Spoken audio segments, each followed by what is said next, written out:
this session along with Daniel Moses, who you can see on screen, Guru, Mahesh, and Fred, who are all going to be available as well if needed, and they'll be able to answer any questions you have in chat. So without further ado, we'll get started. And this session is about basically defense in depth with Defender for Office 365. So what do we consider defense in depth here?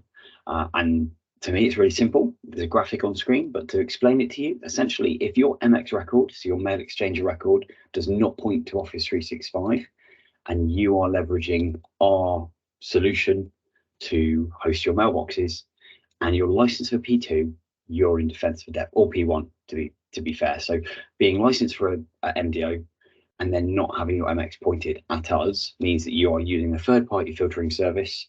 You're then passing messages out of that third-party filtering service and then onto us. We can offer an additional layer of protection because you're licensed for it, so you might as well use it, if that makes sense. So then the kind of key personas and kind of key challenges that we come up to when we discuss this with customers are, if you're a messaging admin, you're going to be able to reduce the complexity of your environment. You're going to be able to increase the speed and ability for you to diagnose false negatives and false positives. If you're a CFO or you're trying to impress the CFO, you're going to show a massive reduction in kind of like value loss. So you're going to be able to say, hey, look, this licensing we've got, we're using it. So a really, really kind of key indicator where you can initiate this is if the customer's MX records points to somewhere other than Office 365 and they're licensed for E5, they're definitely licensed for P2. So there's a cost kind of like value add to be done by doing this. Obviously, again, if you're a CISO, we're removing third-party products, we're like removing silos, we're making everything visible to each other. So this is all positive. Same for SecOps, you'll get 2 hunting experiences, but you can kind of leverage a better hunting experience essentially. And then for the end user as well, what you're going to end up with is you're going to get, oh, sorry, it's automatically moved on there. You're also going to get like a single quarantine. So one of the biggest complications we hear for end users is if you've got a third-party system and us running, quite often you're going to end up with 2 quarantines. So this way, if we implement some of the changes we're about to talk about in this session, you're going to get 1 quarantine and therefore more delighted users. So if there's no questions, you now understand what defense in depth is, why you should care about it, and we'll dive straight into some of the gotchas and tips and tricks. So meanwhile I move forward, I also want to add a very short thing. Sometimes a little bit more complex in some bigger customers, obviously, not just like one third party. Sometimes there's multiple third parties involved and there's multiple filtering systems. You can for sure use still Microsoft Defender for Office in these use cases as well. All the things we shared today applies to that scenario too. Yeah. Thanks, Dan. So the approach, firstly, and it's not because we're Microsoft and we always say it depends to everything.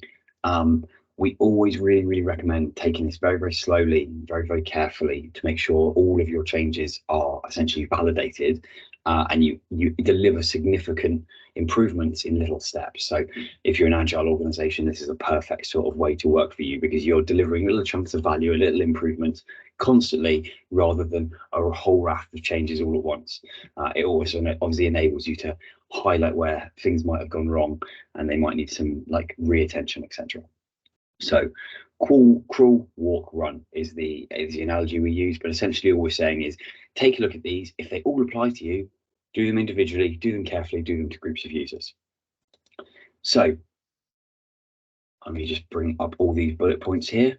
So first things first, if the third party supports authenticated receive chain or ARC, which I'll refer to it now for the rest of the session, that's the gold standard. We want every single vendor to support this, and we want every single person who's using MDO behind a different vendor to also have this on.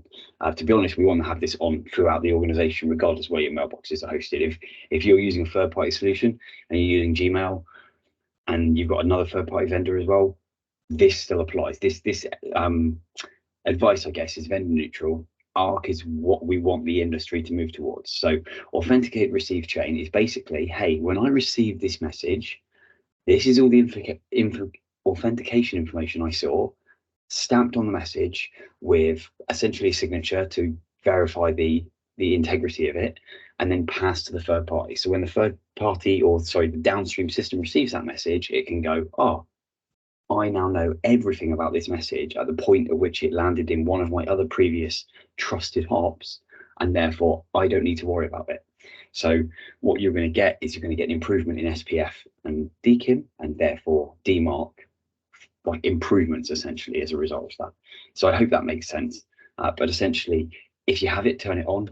If you don't have it, vendors need to be pushed to adopt this, really, because this is the right standard. This is the right way to move forward, and this is going to improve email deliverability for everybody. So Authenticated Receive Chain, it's an RFC standard. Go chase it.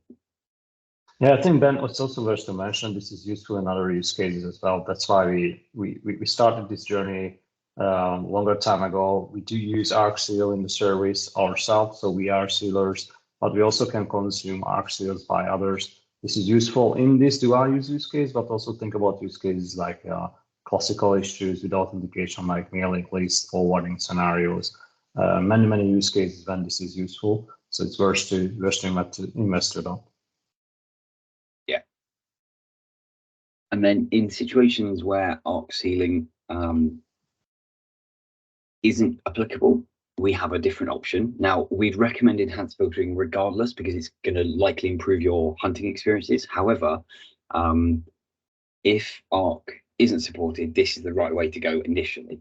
So enhanced filtering is basically going to tell MDO to ignore the hop that you either specify or the last hop that it received a message from. So if we come back to our analogy of you have your MX pointed at bensthirdpartyappliance.com, bensthirdpartyappliance.com takes a message, scans it, looks for any threats, doesn't see any, passes it down to MDO.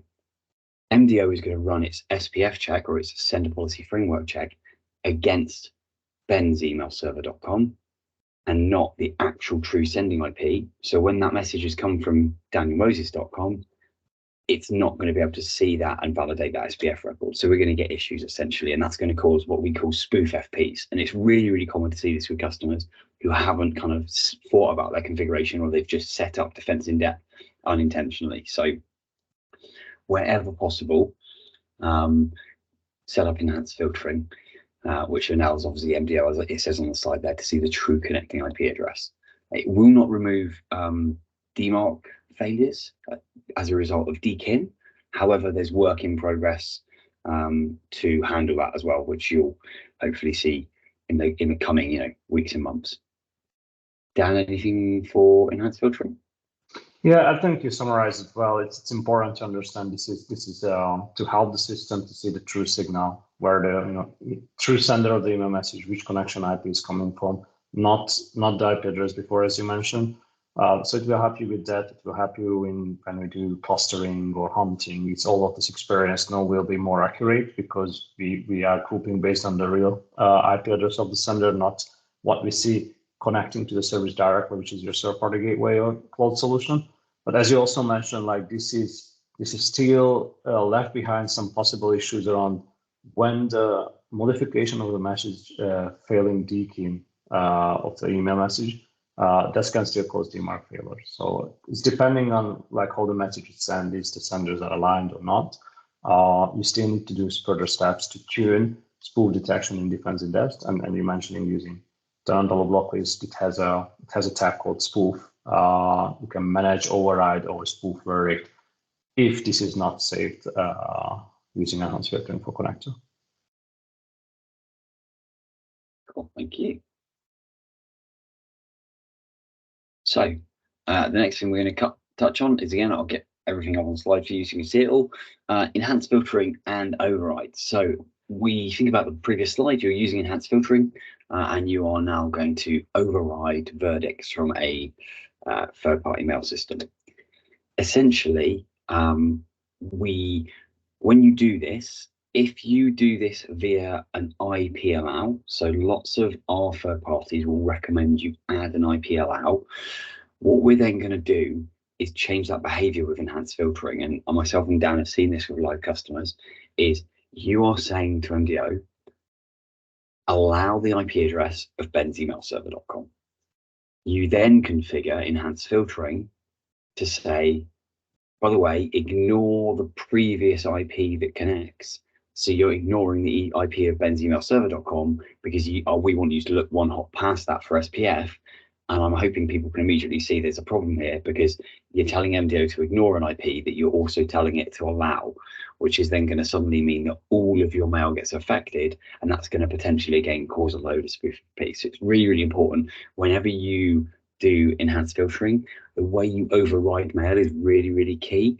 And we recommend, where possible, to use a transport rule, which allows you a lot more granularity as well. So you can set the same essential override, which you can then basically override secure by default as well, but you can be far more granular with that transport rule. So as you start to roll out these incremental changes as well, you can exclude people from the rule. You can exclude groups in the rule. You can, add a lot of conditions. You can say if it comes from this particular test domain, don't apply the rule, etc., etc. So this is really, really key as well. And I'll hand over to Dan for any kind of points on this because I know this is something we've seen. Yeah, we see this a lot. It's if you follow our third-party migration guides, which I think we'll mention later in this session, we documented those steps to help you to migrate from a third-party filtering service to Defender for Office 365. But most of the steps applies to a dual-use configuration. You essentially follow the same strategy. You just not switch your MX record at the end. You stay in dual-use configuration. And to handle overrides and to make these changes not having wide impact, transport is much more granular, as Ben mentioned. So you can use that to slowly exclude group of users or users and turn on MDO filtering as a second opinion on email messages. So you have better ways to handle any potential positives without big impact. I want to also mention the note you have put on the slide, Ben. Keep in mind, overrides doesn't apply to malware detections. They are taken action, so your transport rule is not going to impact that. And also safe assurance policy still can be used even if you have a transporter in place overriding other verities of phish, spam, and bulk detections. Perfect. Right, and then on to some really juicy stuff. So we've covered all of the kind of like how to accept messages from MDO properly. Now I promise you, straight into the gotchas where, like we can peek behind the curtain and show you some of the items as to why we do what we do. So first things first, and this is a huge one for us, tagging external senders. Tons and tons of organizations love to stick a external in the subject or in the body of the message. They put external. This message was received from outside your organization. Be wary when you're pressing links or whatever it might say. There's some issues with this when you do it at the third party and not with us. The first thing is when we receive a message, if every message we receive, good and bad, has got the same text in it, our ML or any ML is going to struggle with that to better differentiate between good and bad. So, because don't forget, everyone else who's doing this in the world and is using the same disclaimer as you is also then starting to compute the same kind of picture to ML. So you're essentially going to get less performance straight away simply by having an external banner on your messages when they're coming from the third party. Because when we see that message, we're then going to process it and we're going to see that banner every single time. The external tags that you insert, we talked about DKIM earlier about how that's not something that enhanced filtering is currently solving. Well, actually, when you also do this, you're then modifying a message. Now, DKIM is ensuring the integrity and the confidentiality essentially of a message. We're breaking that integrity piece. We're manually editing a message. We're passing it to M365 or MDO, and when MDO then checks the hash against the hash and the headers, they're not going to match anymore because the message has been modified. So we're immediately doing a bad behavior that's going to cause MDO to call the DKIM fails on this, therefore DMARC might fail. And then also they're often inserted into messages in kind of like unsightly ways for users essentially, because of the way you're going to have to stamp them via HTML or something. It's never going to quite work all the time exactly how you'd expect it to, especially when it comes to mobile.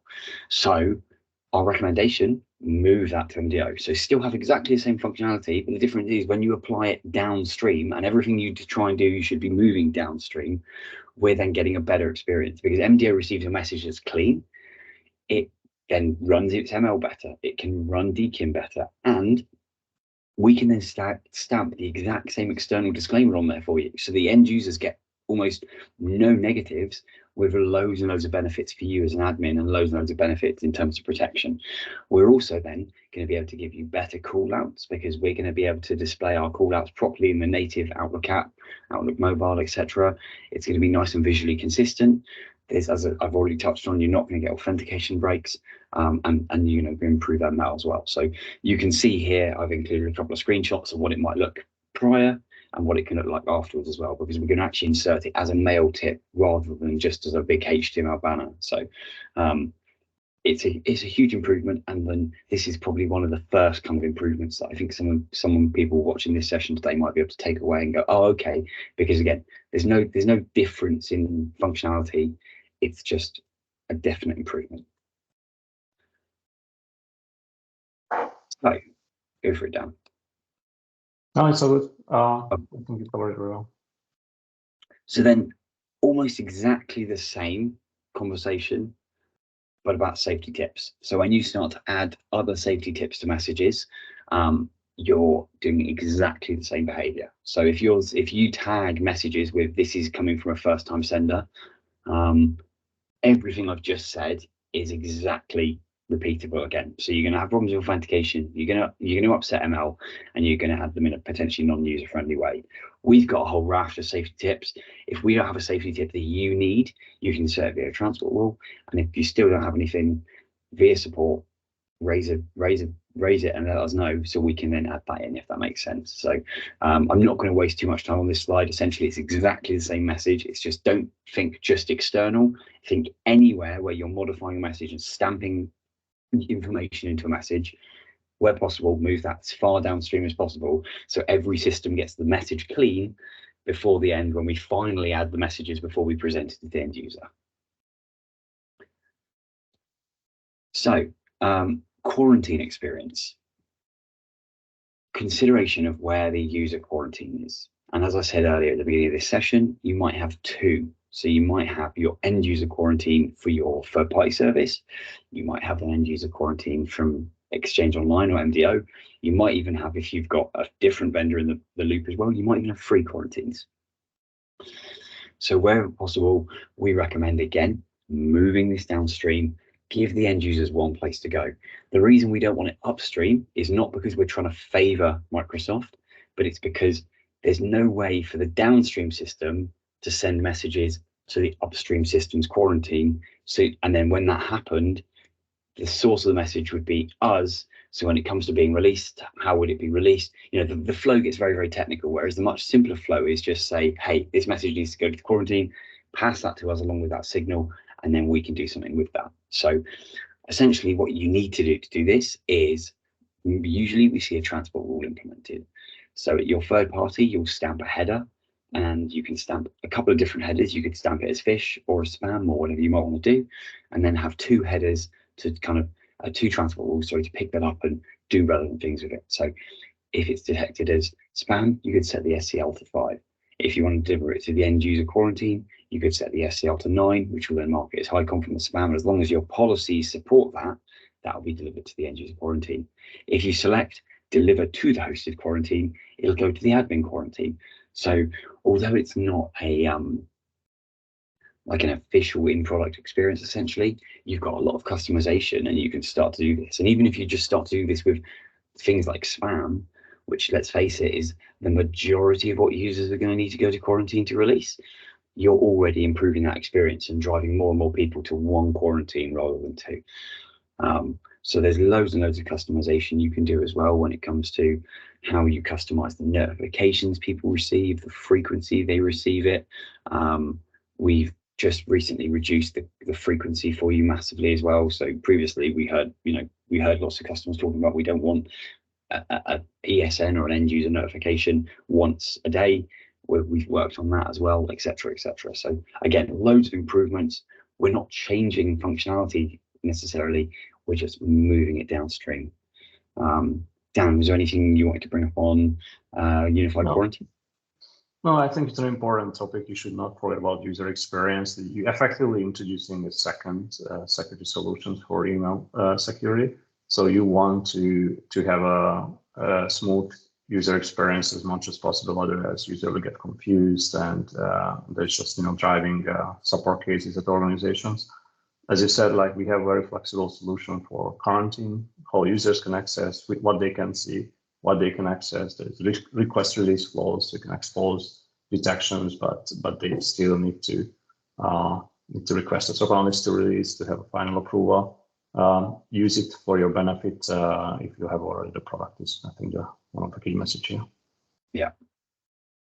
And then one other thing I was going to mention, sorry, is SecOps. You guys are going to get an amazing workflow. So you're going to get all of your mail, all visible in one place. And from the submissions portal or from the quarantine portal, you'll get the email entity, essentially flyouts, deep links to the entity page, deep links to actions, deep links to hunting, loads and loads of value there as well. So really, really worth doing. So moving on, and you're probably getting the kind of hint here is my general advice is move it downstream. Hey, it hasn't changed for URL wrapping either. So wherever you have URL protection, we recommend, again, you do URL protection, sure enough, at your third party, but any wrapping takes place as far downstream as possible. So we've already touched on what it does to mail. We've already touched on what it does to DKIM and authentication. Those two still apply because, again, every single URL, unless we use logic to unwrap it, check it, and rewrap it, etc., or whatever we might be doing there, we're going to then see every URL's got the same kind of like URL protect.com / blah, blah, blah, blah in it. And it also breaks things that we, as owners of both the security product and the end user access application, we get to control the experience a lot better. Therefore, we've implemented things like native hover. So you can see here down in the two screenshots on the bottom left, I'm hovering over an email, and you can see it goes to, I think, thirdpartyservice.org / URL equals blah, blah, blah, blah, blah. Now, for years and years and years, we've told users, hover over a URL to see where it goes before you click. What we've then done is we've implemented a service that breaks the ability for them to do that. So you've trained users in a security positive behavior, and then you've ripped away their ability to do that security positive behavior. So with safe links, when you wrap a URL, whenever you hover over that in OA, Outlook, Fat Client, etc., we're going to display the native URL for you, because we basically do some logic to display the native URL and like unwrap it on the fly to show you where it actually goes, even though the URL is still protected. So I'm hoping I've made that sound quite simple, but essentially that's all we're doing, is we're just saying, don't wrap URLs at your third party, wrap them with MDO for all of the benefits we previously mentioned, but your end users are going to get a far more delightful experience as well, because all of a sudden they're going to be able to hover over a URL, see where it goes, and essentially you're going to get duplicate protection, if not better protection, because when we receive the URL, again, third parties check the URL, seeing if it's safe. The reason they would be wrapping it would be because they want to check it again at time of click. So essentially what we're saying is the value here is time of click protection, which you'll still get from MDO, but also we'll receive a clean URL, which we can then scan as well. So you get 2 layers of scanning and then 1 layer of time of clicks protection still. So essentially you're just, again, doubling your protection. It's a bit of a win-win, and it makes sense.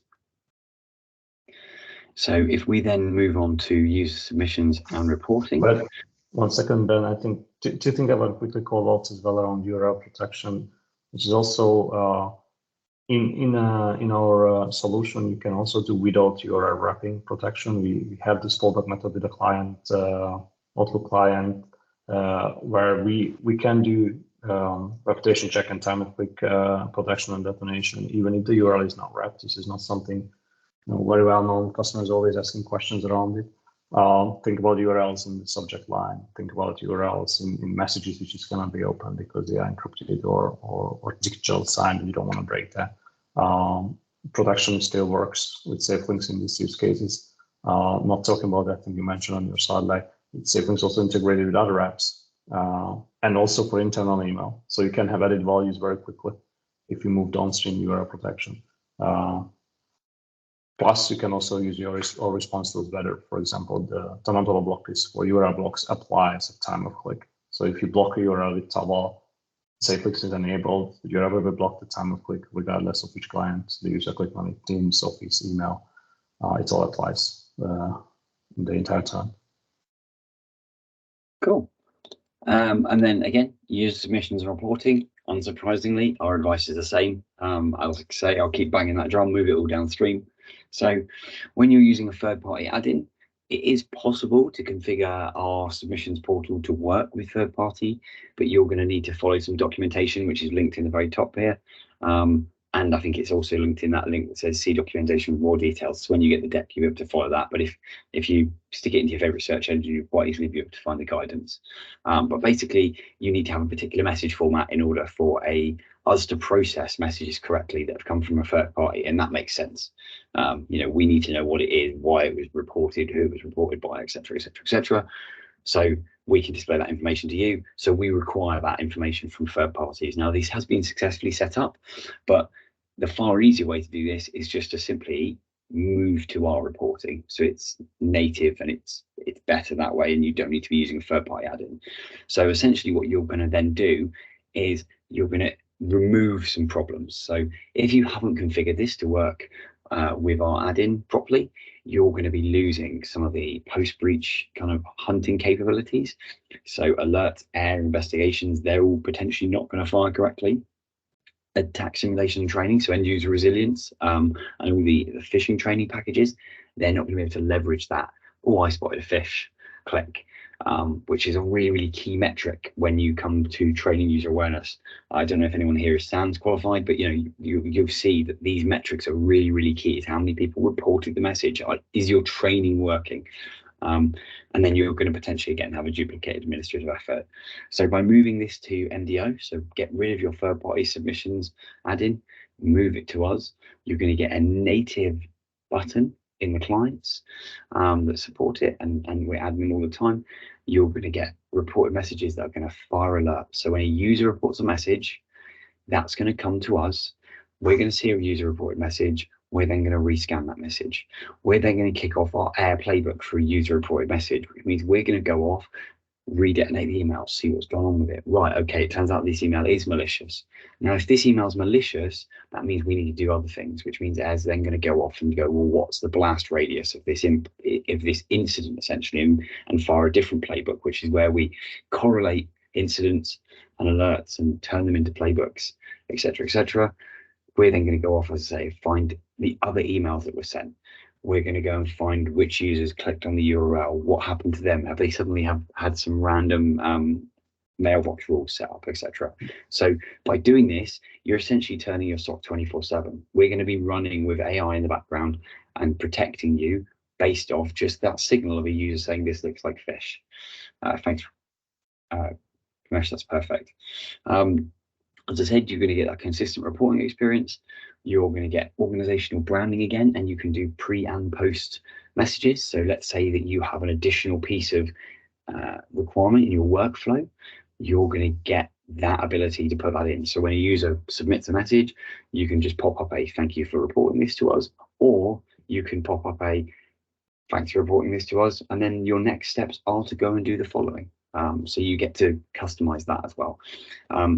Attack sim and training, so EUR, fish training, that's also going to be able to leverage that signal. So you're then going to restore that signal, and especially for customers license 3.5, like it makes sense to use our end user training and awareness packages because you're licensed for it. You might as well pay for it, and if you're going to do that, you might as well get the full signals from it, so you can make the CISO happy, or if you are the CISO, make yourself happy because you've got all those relevant metrics that you can then display back to the business about how you're reducing risk in their organization. And again, I touched on it on the previous slide, you can get that single pane of glass. So straight from submissions, click into an email, go hunt on the cluster ID, take actions, remediation, etc., etc. So really, really, really key functionality. It's huge when it comes to what it unlocks post breach and what we can unlock with essentially like ML and AI when it comes to like automated remediation and etc., etc. Dan, any thoughts from you? here? Yeah, I think one of the benefits around auto-simulation and training is just there. You have it as a tool. If you have an auto-simulation and training solution you can use freely. You have it. If you have use cases, why not to use it? It's also one of the benefits for second operation teams, like because it's natively integrated with Defender. When users reporting simulation messages, it does not fire alarms, does not trigger error investigations, does not correlate to incidents via a normal user submission would, the simulation not. So it's automatically suppressed. So we don't need to do any extra config for this type of things. We took care of this when we built this product a couple of years ago to make sure it's well integrated, not just in MDO, but also it's very well integrated in the Defender workflows. So it's not generating unnecessary noise for the software because there is a simulation activity going on and they get, 5,000 alerts and incidents. And if they not get known, this is an activity, then yeah, they're investigating it when it's no need to investigate it. It's a simulation activity. Yeah. So on that same vein, and with the exact same note that we just touched on, training and fish simulations. So this is a huge area of value that you've got if you do not have end user training today, your license 3.5. This is a must do. It's not even a you need to configure something. This is you're not using some core functionality of a product that you're paying for. So if you're using a third-party simulation training provider, however, you're probably having to allow domains, IPs, sender addresses, etc., through relevant pieces of your infrastructure to enable those messages to be delivered from that third party. So that's a bit of a negative, to be completely honest, because as an attacker, if I know that you're using X vendor to do training, I also now know that you've got these particular things allowed through your corporate infrastructure, and I can use that as an attack vector to attack you. So it's really, really key, especially things like any vendor that requires you to add a DNS text record to verify your domain when it comes to training simulation. We immediately know which one you're using. We can do that via DNS recon. It's a really common attack vector. So long story short, you're going to be opening holes, which means at very minimum, you need to follow the guidance that we've got linked here, where you then go and configure what we call advanced delivery for fish simulations, which will give you a better experience and a much safer and secure experience to do that. So that's if you want to continue using a third party, that's advice. If obviously you don't have a third party, all of this advice is definitely going to apply. And like I said, it's a no-brainer. So the module you're using to be able to detect reported clicks, that might be different to the module you have from your third-party vendor for reporting missed messages. And that's definitely going to be different to our module. So again, you're going to have even more complexity versus we've already discussed how you can move the reporting module down to us, do exactly the same here, and you get all of the benefits, and you potentially get to wipe out two other add-ins that you're firing out to users, which is going to, again, reduce administrative effort. So when you move Fish Sim to MDO, what are you going to get? You're going to get a consistent and excellent experience. And if you haven't tried the experience, there's a free trial available with MDO. You just go to aka.ms/try-MDO, and that'll give you P2 for 90 days to have a look at it yourself with absolutely no obligation at the end of it. So that's not me giving a shameless plug to the trials. That's just me saying to you, hey, if you want to see the functionality, go and try it, do it in a dev tenant, whatever you want to do. I've already touched on it. You need a consistent native reporting experience. And this is a really key undersold piece of value here is if we train users to press a button when they see fish, and we have a third-party training provider and a different third-party vendor, we're giving users two different buttons and two different workflows, and they have to then start disseminating between genuine fish and training fish, and they're going to start failing there as well. So by having one button, it's a simple workflow. I see what looks like fish, I press this button. I see what looks like fish, I press this button. Simple workflow, simple for the end user. Again, you can get all the organizational branding you can do. You can customize the landing pages. You can customize payloads. You can do whatever you want because we're putting the messages into the mailbox. There's no there's no requirement to do anything to support delivery. So we will take care of all of it, which means if you want to spoof Microsoft, if you want to spoof your suppliers, you can do that perfectly well drop it straight into the mailbox. So right now, with your training provider, you're not going to be able to pick any domain you want, I should imagine. And if you do, again, you're going to need to open up holes in your infrastructure to allow that through. That being a third-party provider, that you probably don't want to be allowing holes in your infrastructure to allow them through, especially if there was a supply chain attack. This is going to allow that without the risk of that supply chain attack. And you can pick whatever you want. So let's say you've got a third-party vendor, benscompany.org, and they exist on AWS. Hey, set the P1 sender to be a AWS sender, set the P2 sender to be Ben's.org or whatever it might be, .com. You can do that. You can do any combination of this you want to make this as realistic for users. So you can like almost test them on scenarios that haven't even happened yet as well, by saying, well, all of, I don't know, so-and-so's records have been leaked and therefore they're now compromised. What would that look like to our end users? Make a phish simulation up for it. So it's a super valuable thing in order to be able to customize every single element of an email. We also do automated payload harvesting as well. So every message we see hit your org, we can say if a certain number of those phish or if a certain number of users get targeted, etc., automatically clear that email, de-weaponize everything in it, and then give it back to you as a simulation, basically payload. So by payload, I mean an email or whatever the vector is you're trying to attack. So if you're trying to attack Teams, and we'll come on to that in a second, you'll be able to see, basically you just take real phish that's hitting your organization and then turn it into a training aid, which is, there's no better way to train your end users to spot phish than training them with the actual phish that's targeting your organization. Because I come from an education background where I've seen the sort of phish that hits an education is entirely different to the sort of phish that would hit a financial sector. Obviously, the low level phish always remains the same, but the highly targeted stuff that's more likely to compromise you is often far different. So again, essentially train your users with the actual phish they're going to see. If you always send them the same OWA expire, they're always going to click it. They're always going to win because you train them on that. You've got better at that. But it's the spear phishing, the whaling stuff that you can also train users on here as well. We've partnered with SANS, so you can get your users to complete their annual training as well with training only campaigns. So if you want to have a clean desk policy, as an example, send users some training on why they should have a clean desk policy. You don't need to phish them in order to train them. You can just send them training only campaigns. Loads of different simulation types. So if people here are red teamers, you'll probably know about like OAuth consent grants and stuff. Hey, phish users with that type of attack.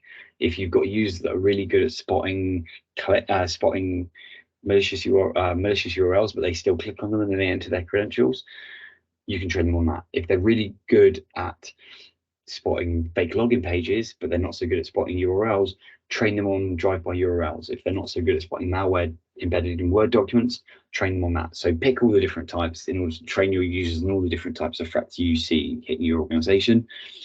You can phish Microsoft Teams. So Microsoft Teams being a really key kind of collaboration suite, and anywhere we see people go to collaborate, we see attackers moving to as well. It's like a watering hole in the desert. You know, if that's where all the feed and the food is going, that's where the lions are. So simple as that. We've got a dedicated API and loads more. So there's just tons and tons of value here.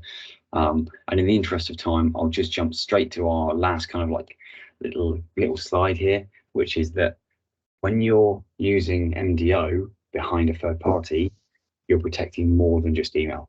So everyone's very email focused currently. Attackers are morphing, like I've just touched on, and realistically as well, you should be protecting where your users work. So it's shameless, but Microsoft, we own the code, we own the client, we own the application. We can protect it best.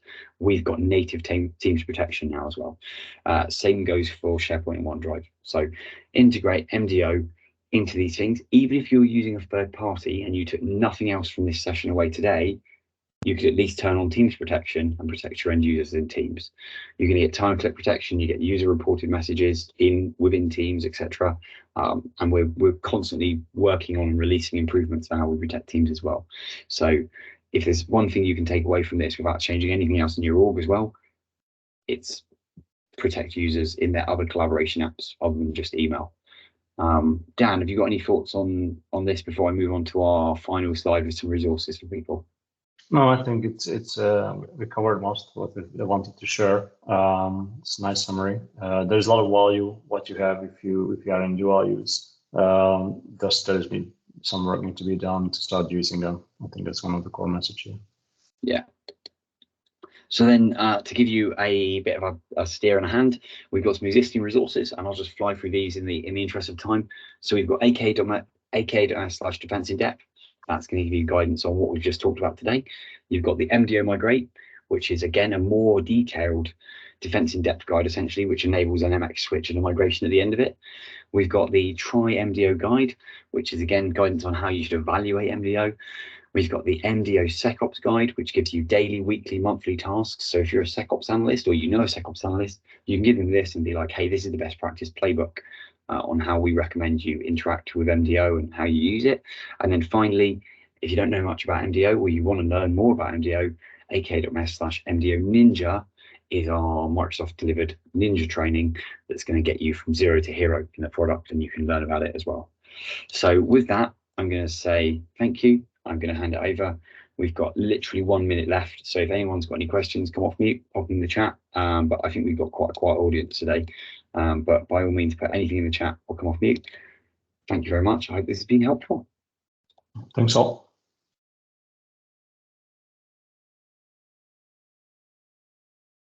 Thank you, Thanks, Ben and everyone. team, for the wonderful session. If you have any questions, please feel free to ask in the chat box. Meanwhile, our next speaker is ready. Her name is Vasanta, and she'll be talking on data security and privacy in some time. So any more questions anybody has, please share here in the chat box.